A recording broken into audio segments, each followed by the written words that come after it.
Hello everyone, কীরকম আছে সবাই? কয়েকদিন থেকে আমার মুখের যা অবস্থা হয়েছে না ওই আমি একটু মুখে একটু পেন্ট লাগাইতাম আর কি, কালার উলার করতাম। তা কালার উলার করে একটু সুন্দর দেখছো না, গড়িতে পুরোনো হয়ে গেলে বা গড় দাগু করি গেলে যে একটু কালার উলার করিয়া যে সুন্দর করি নাই।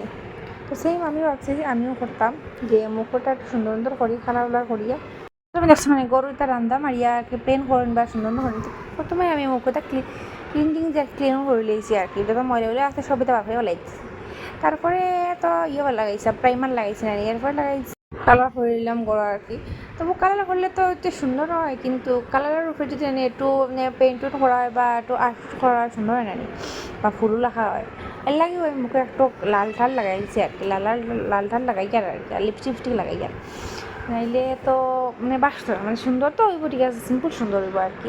আর একটু যদি আমি ব্লাশ টাশ আর আইশ্যাডো টাইশ্যাডো লাগাই নিই, তখন মুখটা একটু একটু একটা আলাদাভাবে বাসি আইব, আলাদাভাবে মুখটা মানুষের নজরে পড়বো। যেমন ঘরের ওয়ালে যদি তুমি সিম্পল একটা কালার করো, আর একটা যদি কালারের উপরে যদি একটু ফুল টুল লাখা হয় কোনটা চোখে করবো, যেটার উপরে ফুল টুল লাখা ওটা তো চোখে করবো না। তো সেই মোটাভাবেই আমি আর কি চোখে কালার টালার লাগাইলাম আর কি, আয়ন টেনে দিলাম।